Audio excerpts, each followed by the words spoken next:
Hello guys, welcome back to another YouTube video. I know it's been a while since my last one, but it's okay, I have a good one today.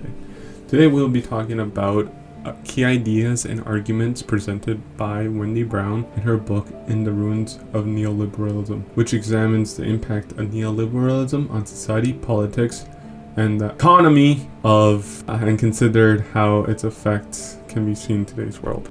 But like always, I have to provide you people with some background information. Wendy Brown, born 1955, is a political theorist and author and is a current professor at Princeton University.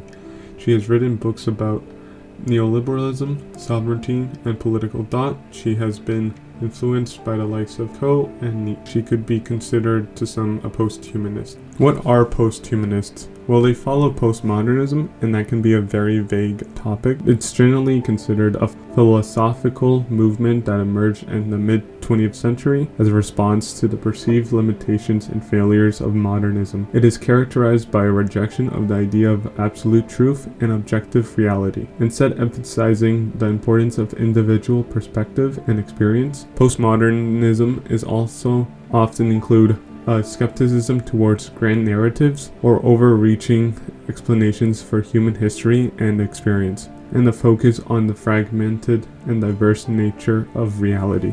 In The Ruins of Neoliberalism book, it explores the effects of neoliberalism on society as well as giving space for Hayek's opinion. Hayek was an Austrian-British economist, legal theorist, and philosopher who is best known for his defense of classical liberalism. Just a brief explanation on neoliberalism is a political ideology and economic system that promotes free market capitalism, limited government intervention in the economy, and individual responsibility. It emerged in the late 20th century as a response to perceived failures of Keynesianism, economics, and the welfare state. Brown's book argues that neoliberalism has had a profound and negative impact on society. She argues that the pursuit of profit and individual gain has become the overriding priority in many societies, leading to a lack of concern for the common good and the well-being of the community. The first big area of effect of neoliberalism had was while the profit and individual gain were positive for some time, it overshadowed the other parts of the society, increasing the lack of awareness for the common good and others.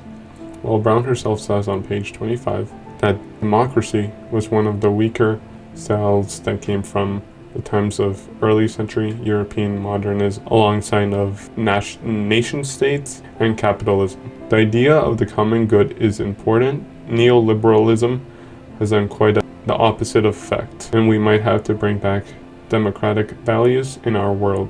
As a Canadian, I have learned about this in our current voting system and how people have been wanting a change to make it more democratic and to represent our parliament accurate and actually reflect the voting percentage, as it's not how it currently is. This neo-capitalist state has had an impact on politics in more than one way.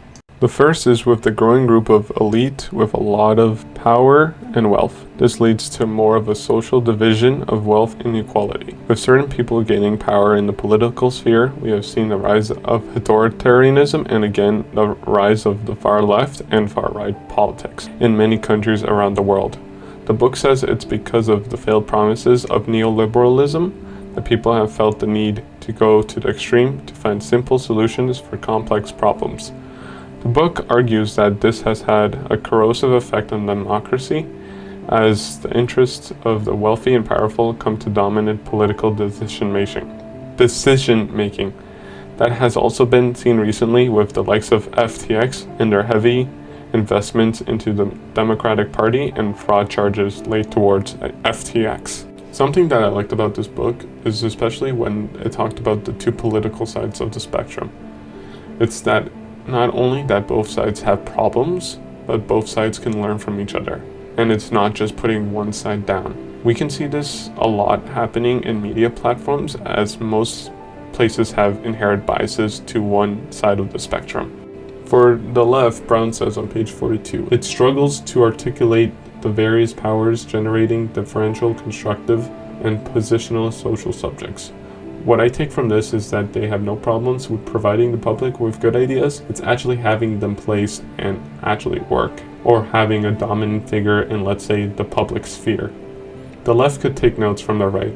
As they have many dominant public figures in the field, the right's problem is that they can articulate ideas, but sometimes it can be boiled down to the same topics of freedom, censorship, and coercion. These ways of thinking also have got it in our education system. We have seen in many cases of videos and examples of professors preaching about either extremism from the left or the right, or not even that, but also pushing agendas such as well as conspiracy. How can we fix this, or at least counter some of these effects of neoliberalism, you might be asking, or not? I don't really know you. There has to be a change in how we look at our economic and political systems. So we might have to do a democracy revitalization, I don't know that word, it's too big of a word, of a more inclusive society. In another chapter of the book, the subject is talking about personal autonomy and the role of the state in protecting individual privacy. In her work, Brown argues that personal protected sphere must be extended to ensure that individuals are able to maintain their autonomy and dignity in the face of increasing state and corporate power.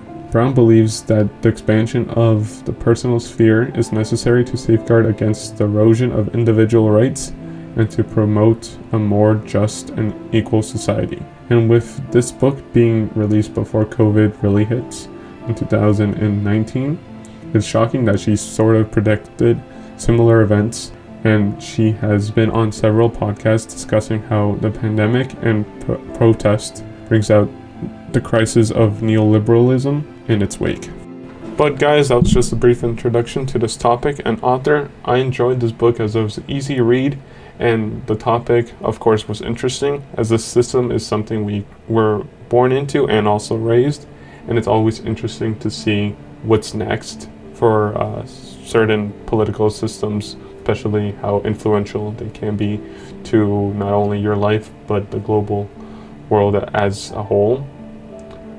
It was also definitely a much easier read to compare to something like Foucault, but I would definitely encourage you people to read his books, especially if you're interested in theory or the next step in ideas for what we call society today. Thanks again for watching, guys. Till next time, I'll see y'all later. Ciao.